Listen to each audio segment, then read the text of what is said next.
नमस्कार दोस्तों, आप सबों का स्वागत है। भारतीय संविधान और राज्य व्यवस्था के अति महत्वपूर्ण प्रश्न जो सभी प्रतियोगिता परीक्षाओं में पूछे जाते हैं, चाहे आप SSC, MTS, railway, Bihar police, fireman, GD, जो भी प्रतियोगिता परीक्षा में दोस्तों बैठेंगे, और हाँ, Bihar polytechnic, Bihar ITI, paramedical, अन्य प्रतियोगिता, सभी प्रतियोगिता परीक्षाओं में भारतीय संविधान और राज्य व्यवस्था से प्रश्न पूछे ही जाते हैं।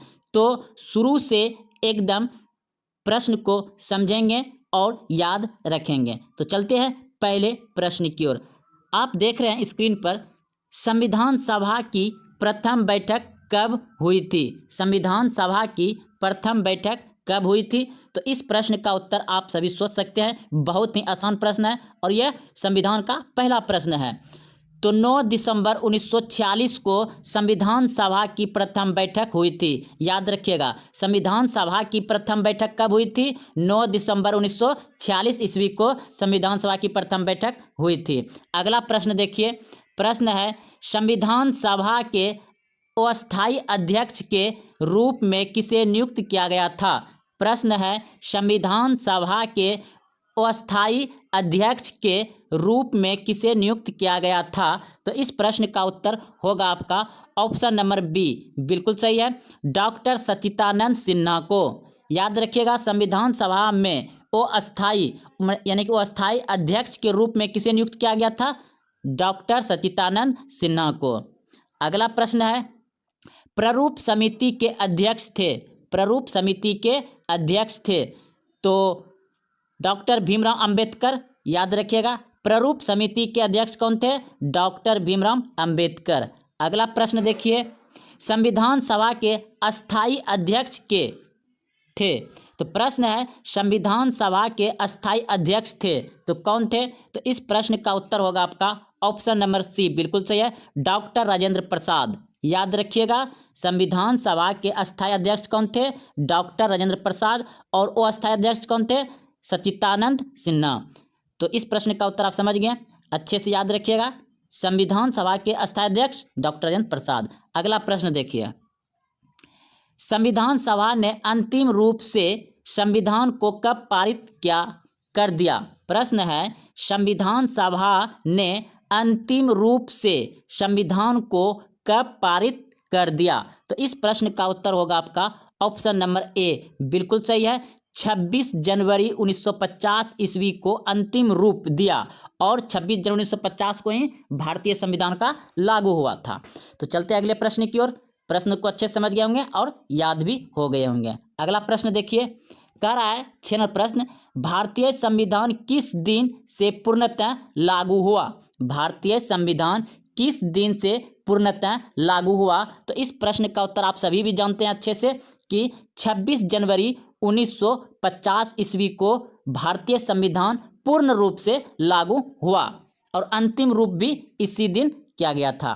तो चलते अगले प्रश्न की ओर। प्रश्न है 7 नंबर, बहुत ही आसान प्रश्न है, ये आप सभी जानते होंगे। कह रहा है प्रश्न, भारत कब गणतंत्र बना? भारत कब गणतंत्र बना? तो 26 जनवरी 1950 को भारत गणतंत्र बना। अगर पूछता भारत कब स्वतंत्र बना, तो 15 अगस्त 1947 को स्वतंत्र हुआ था। तो इस प्रश्न का उत्तर आप सभी जान गए कि भारत कब गणतंत्र बना? 26 जनवरी 1950 ईस्वी को।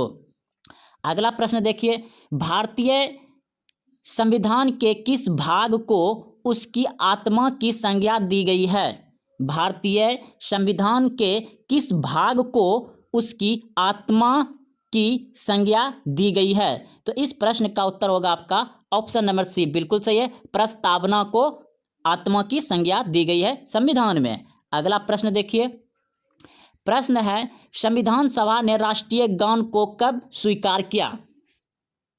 प्रश्न याद रखिएगा, संविधान सभा ने राष्ट्रीय गान को कब स्वीकार किया? तो इस प्रश्न का उत्तर होगा आपका ऑप्शन नंबर ए, बिल्कुल सही है, 24 जनवरी 1950 ईस्वी को संविधान सभा ने राष्ट्रीय गीत को कब स्वीकार किया था? 24 जनवरी 1950 ईस्वी को। अगला प्रश्न देखिए, प्रश्न है, भारतीय नागरिकों को प्राप्त मूल्य अधिकारों की संख्या है? भारतीय नागरिकों को प्राप्त मूल अधिकारों की संख्या है? तो इस प्रश्न का उत्तर हो जाएगा आपका ऑप्शन नंबर जो है कि बी बिल्कुल सही है, यानी कि 6 गो है। ठीक, तो अगले प्रश्न की ओर। प्रश्न है, संपत्ति के अधिकार को किस संविधान संशोधन के द्वारा हटा दिया गया? प्रश्न है, संपत्ति के अधिकार को किस संविधान संशोधन के द्वारा हटा दिया गया है? तो इस प्रश्न का उत्तर होगा आपका ऑप्शन नंबर ए बिल्कुल सही है। 44वां संविधान संशोधन के तहत संपत्ति अधिकार को हटा दिया गया है, 44वां संविधान संशोधन के तहत। तो चलते अगले प्रश्न की ओर। प्रश्न है, मूल अधिकारों का रक्षक किसे कहा जाता है? मूल अधिकारों का रक्षक किसे कहा जाता है? तो इस प्रश्न का उत्तर होगा आपका ऑप्शन नंबर सी बिल्कुल सही है। ए एवं बी दोनों, सर्वोच्च न्यायालय, उच्च न्यायालय, दोनों जगह मूल अधिकारों का रक्षक किसे कहा जाता है? सर्वोच्च न्यायालय और उच्च न्यायालय दोनों को कहा जाता है। तो इस प्रश्न का उत्तर आपका ऑप्शन सी बिल्कुल सही है, ए और बी दोनों। प्रश्न है, निम्न में से किस अनुच्छेद के द्वारा 6 से 14 वर्ष तक के बच्चों के लिए शिक्षा का अधिकार मूल्य अधिकार माना गया है? प्रश्न को समझ गए होंगे अच्छे। तो दोस्तों कह रहा है कि निम्न में से किस अनुच्छेद के द्वारा 6 वर्ष से 14 वर्ष तक के बच्चों के लिए शिक्षा का अधिकार मूल्य अधिकार माना गया है? तो इस प्रश्न का उत्तर जो है आपका ऑप्शन नंबर सी बिल्कुल सही है। अनुच्छेद 21A में, अनुच्छेद 21A में 6 से 14 वर्ष तक के बच्चों के लिए शिक्षा का मूल्य अधिकार माना गया है, अनुच्छेद 21A में। अगला प्रश्न देखिए। प्रश्न है, लोक कल्याणकारी राज्य की अवधारणा किसमें निहित है? लोक कल्याणकारी राज्य की अवधारणा किसमें निहित है? तो इस प्रश्न का उत्तर होगा आपका ऑप्शन नंबर जो बी बिल्कुल सही है, राज्य की नीति के निर्देशांक तत्व। तो चलते हैं अगले प्रश्न की ओर। प्रश्न है 15 नंबर, संविधान का अनुच्छेद 40 राज्यों को निर्देश देता है। यानी कि प्रश्न कर रहा है कि संविधान का अनुच्छेद 40 जो है राज्य को निर्देश देता है, वह क्या है? तो इस प्रश्न का उत्तर होगा आपका ग्राम पंचायत का गठन करे, ग्राम पंचायत का गठन करे। तो अनुच्छेद 40 किससे संबंधित है? ग्राम पंचायत का गठन करे। अगला प्रश्न है, संविधान में मूल्य कर्तव्यों को शामिल करने के प्रेरणा किस देश के संविधान से ली गई है? प्रश्न है, संविधान में मूल्य कर्तव्यों को शामिल करने की प्रेरणा किस देश के संविधान से ली गई है? तो इस प्रश्न का उत्तर होगा आपका रूस से लिया गया है। अगला प्रश्न देखिए, संविधान में मूल्य कर्तव्यों की कुल संख्या है, संविधान में मूल्य कर्तव्यों की कुल संख्या है तो 10 दिया है दोस्तों इसमें। तो चलते अगले प्रश्न की ओर। प्रश्न है, संविधान में मूल्य कर्तव्यों को किस समिति की अनुशंसा के आधार पर शामिल किया गया है?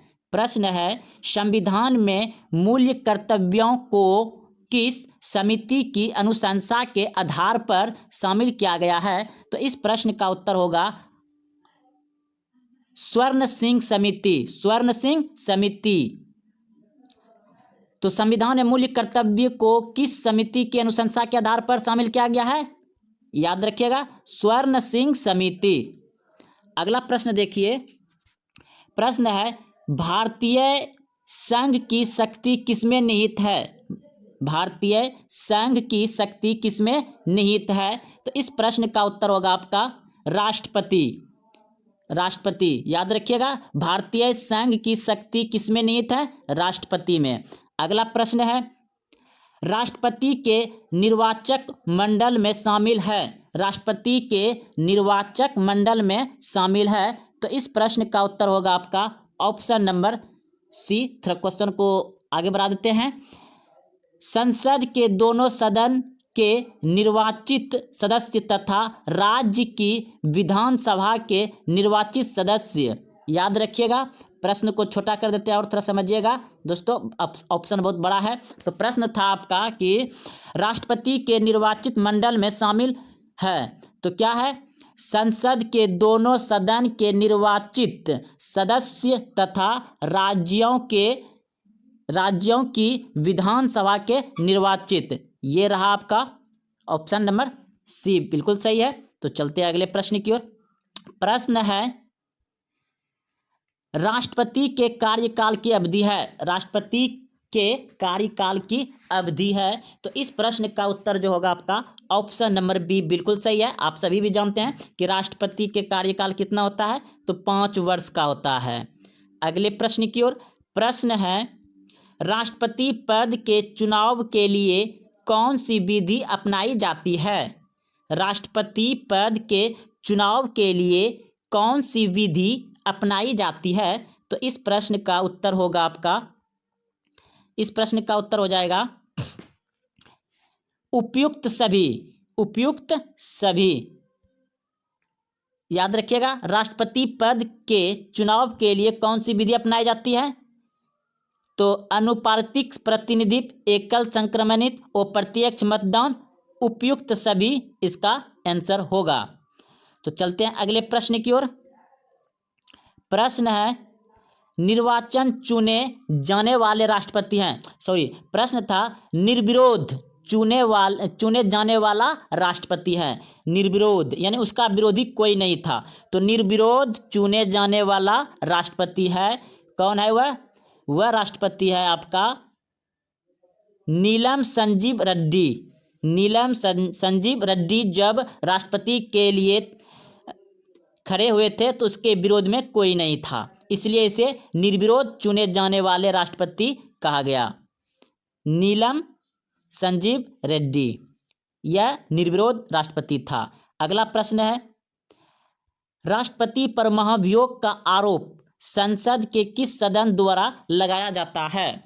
राष्ट्रपति पर महाभियोग का आरोप संसद के किस सदन द्वारा लगाया जाता है? तो इस प्रश्न का उत्तर होगा आपका ऑप्शन नंबर सी, बिल्कुल सही है। देखिए क्वेश्चन कहाँ चल गया।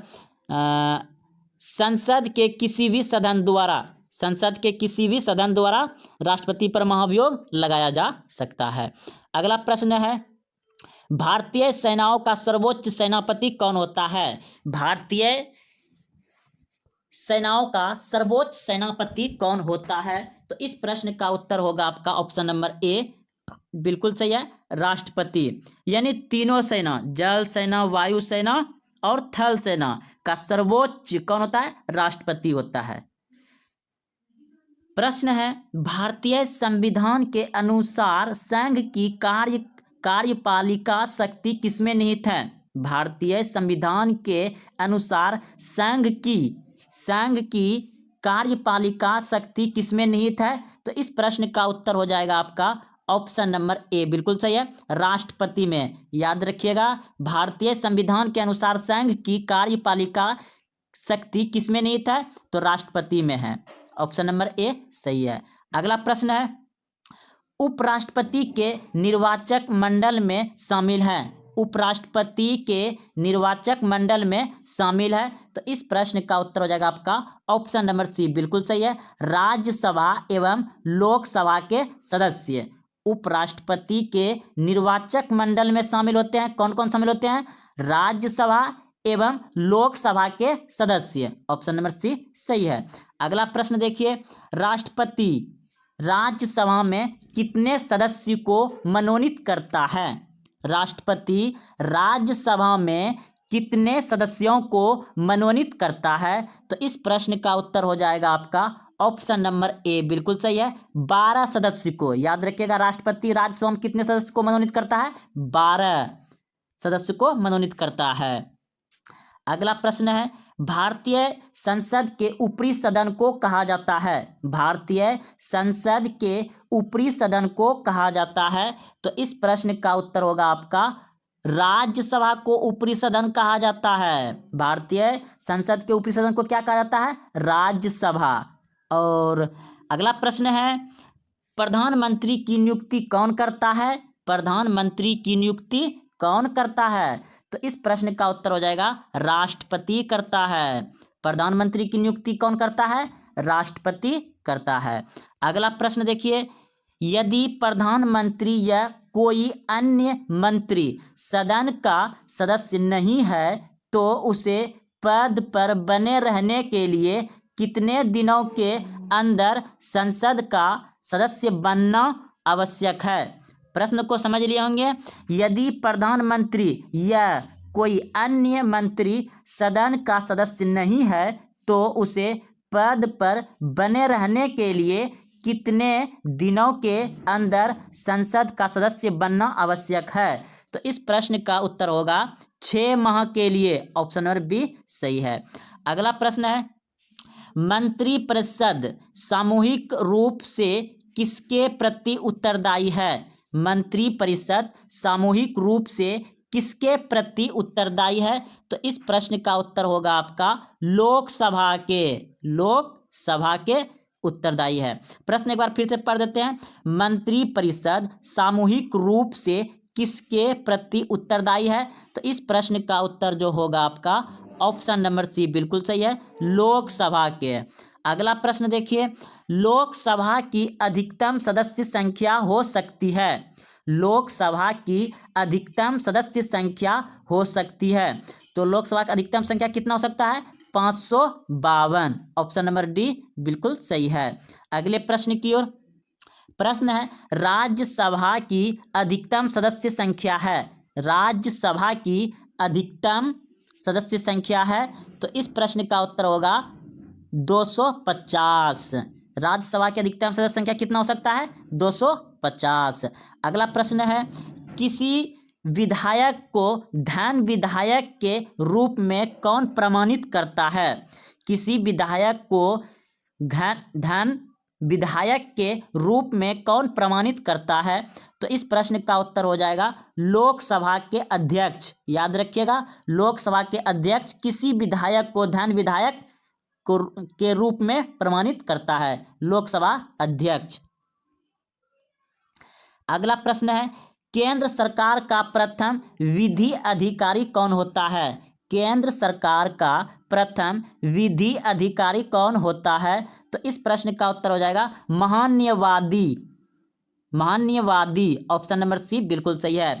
केंद्र सरकार का प्रथम विधि अधिकारी कौन होता है? महान्यवादी। अगला प्रश्न है, संघ राज्य क्षेत्रों का प्रशासन कौन चलाता है? संघ राज्य क्षेत्रों का प्रशासन कौन चलाता है? तो इस प्रश्न का उत्तर होगा आपका ऑप्शन नंबर बी बिल्कुल सही है, राष्ट्रपति द्वारा नियुक्त प्रशासक। तो संघ राज्य जो है, जो संघ शासित राज्य है, उसका प्रशासन कौन चलाता है? तो राष्ट्रपति जो नियुक्त करता है प्रशासक वही चलाता है, राष्ट्रपति के द्वारा चुने गए प्रशासक। तो ऑप्शन नंबर बी बिल्कुल सही है।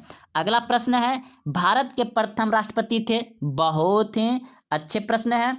भारत के प्रथम राष्ट्रपति थे तो कौन थे? डॉक्टर राजेंद्र प्रसाद थे। आप सभी जानते हैं भारत का प्रथम राष्ट्रपति डॉक्टर राजेंद्र प्रसाद।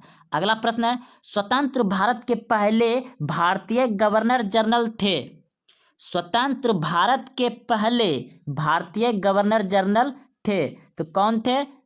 स्वतंत्र भारत के पहले चक्रवर्ती राजगोपालाचारी। याद रखिएगा, चक्रवर्ती राजगोपालाचारी। अगला 40 नंबर प्रश्न है, स्वतंत्र भारत के प्रथम प्रधानमंत्री थे? स्वतंत्र भारत के प्रथम प्रधानमंत्री कौन थे? तो आप सभी जानते हैं पंडित जवाहरलाल नेहरू। याद रखिएगा, पंडित जवाहरलाल नेहरू। अगला प्रश्न है, राष्ट्रपति द्वारा लोकसभा तथा राज्यसभा में मनोनीत किए जाने वाला सदस्यों की संख्या क्रमशः है। प्रश्न है कि राष्ट्रपति द्वारा लोकसभा तथा राज्यसभा में मनोनीत किए जाने वाले सदस्यों की संख्या क्रमशः है। तो इस प्रश्न का उत्तर हो जाएगा आपका ऑप्शन नंबर बी बिल्कुल सही है। लोकसभा में 2 करता है और राज्यसभा में 12 सदस्य को मनोनीत करता है। लोकसभा में 2 सदस्य को मनोनीत करता है और राज्यसभा में 12 सदस्य मनोनीत करता है। तो ऑप्शन नंबर बी सही है। अगला प्रश्न है, लोकसभा एवं राज्यसभा के 2 अधिवेशनों के बीच अधिकतम कितने समय का अंतर होना चाहिए? प्रश्न है, लोकसभा एवं राज्यसभा के 2 अधिवेशनों के बीच अधिकतम कितने समय का अंतर होना चाहिए? तो इस प्रश्न का उत्तर होगा 6 माह का। याद रखिएगा, ऑप्शन नंबर सी बिल्कुल सही है, 6 माह का। अगला प्रश्न है, राज्य की कार्यपालिका का प्रमुख कौन होता है? राज्य की कार्यपालिका का प्रमुख कौन होता है? तो इस प्रश्न का उत्तर हो जाएगा राज्यपाल।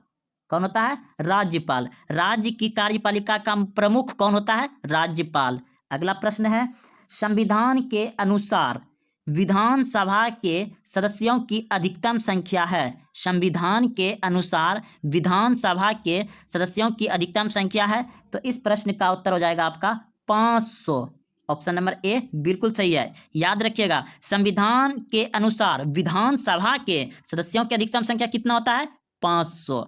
अगला प्रश्न है, वर्तमान में भारत में कुल कितने राज्य में विधान परिषद विद्यमान है? तो इस प्रश्न का उत्तर हो जाएगा आपका ऑप्शन नंबर डी बिल्कुल सही है, 6। वर्तमान में भारत के कुल 6 राज्य है जिसमें विधान परिषद है।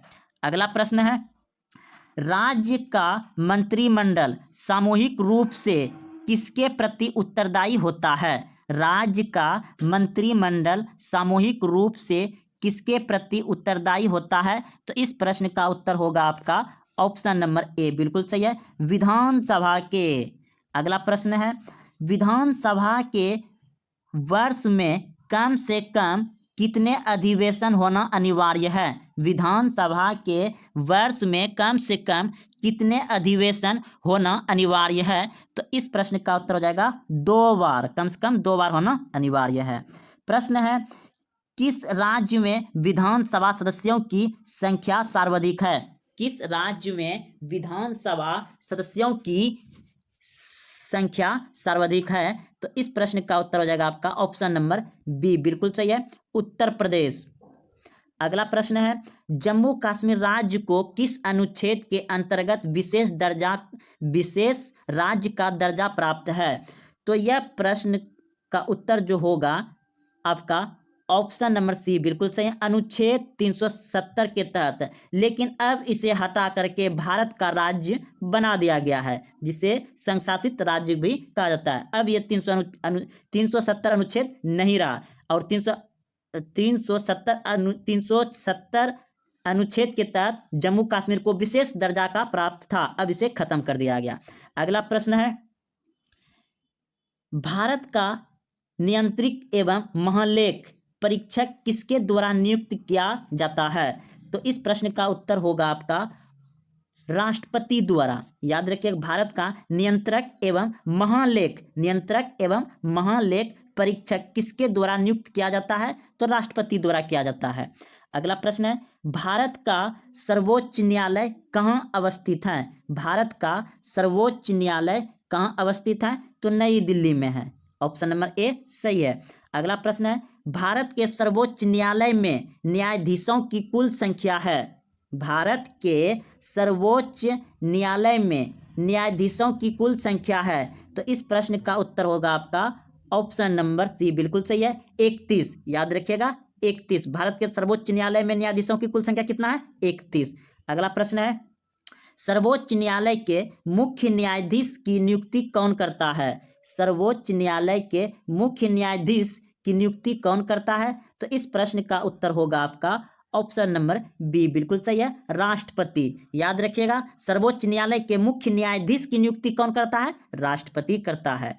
अगला प्रश्न देखिए, उच्चतम न्यायालय के न्यायाधीशों का कार्यकाल है। उच्चतम न्यायालय के न्यायाधीशों का कार्यकाल है, तो उसका कार्यकाल कितना हो जाए है? तो इस प्रश्न का उत्तर जो होगा, उनकी 65 वर्ष की आयु पूरी होने तक, उनकी 65 वर्ष की आयु पूरी होने तक।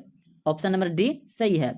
अगला प्रश्न है, सर्वोच्च न्यायालय के प्रथम मुख्य न्यायाधीश थे? सर्वोच्च न्यायालय के प्रथम मुख्य न्यायाधीश थे? तो इस प्रश्न का उत्तर हो जाएगा सी, हीरालाल जे कोन्या। हीरालाल जे कोन्या सर्वोच्च न्यायालय के प्रथम मुख्य न्यायाधीश थे, हीरालाल जे कोन्या।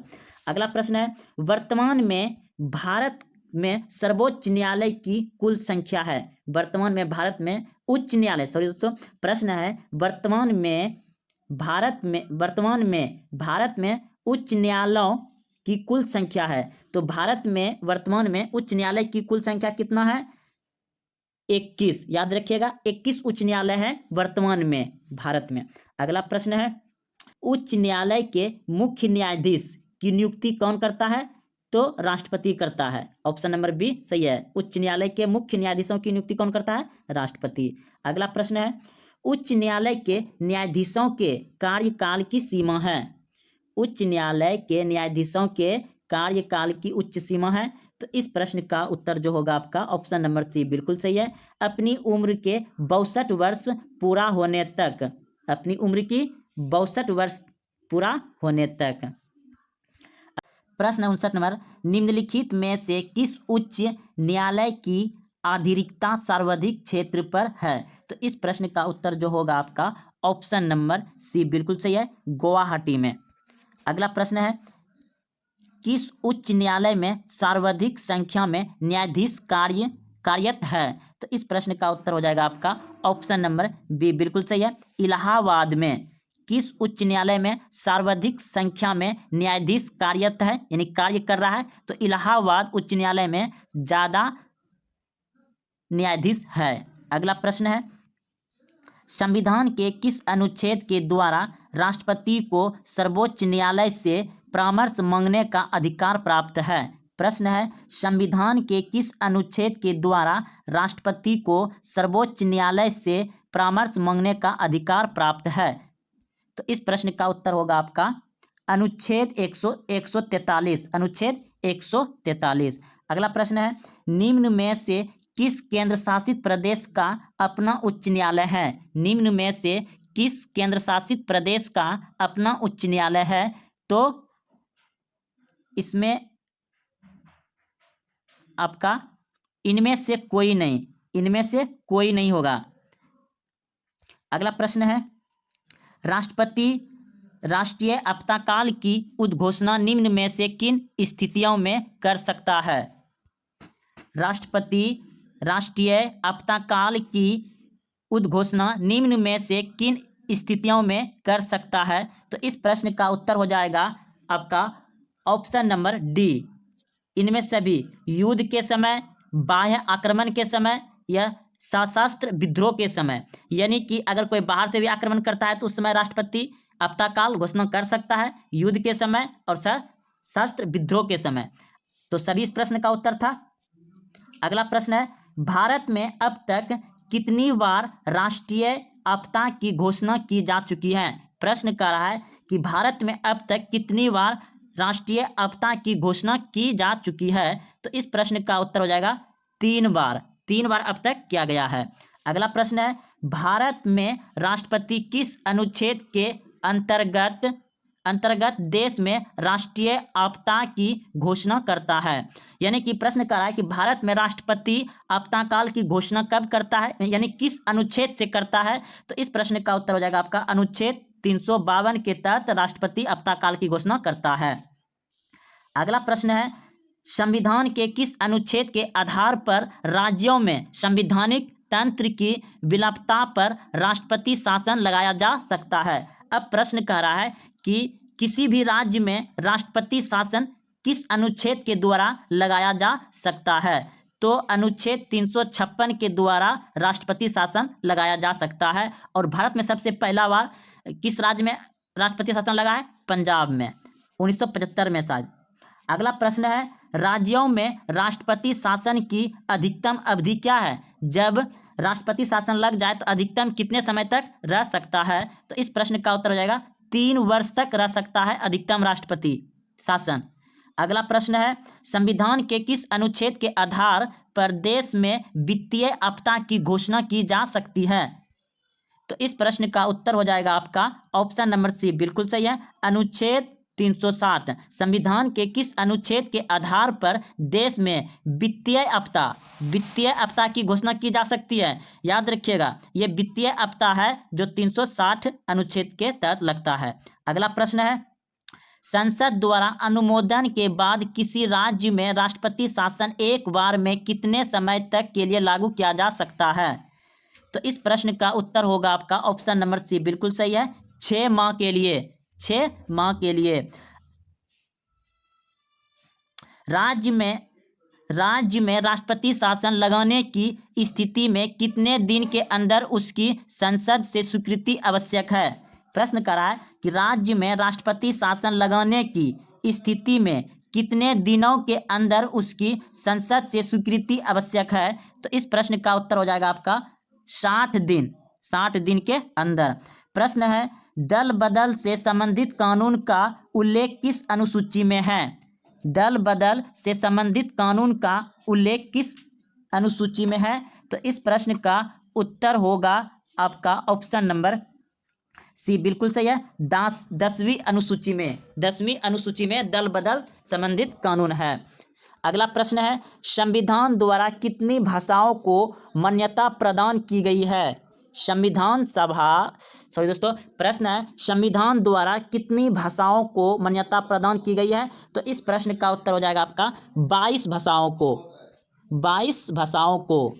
अगला प्रश्न है, 73वां संविधान संशोधन संबंधित है। 73वां संविधान संशोधन संबंधित है। तो इस प्रश्न का उत्तर हो जाएगा आपका पंचायती राज्य से। पंचायती राज्य से।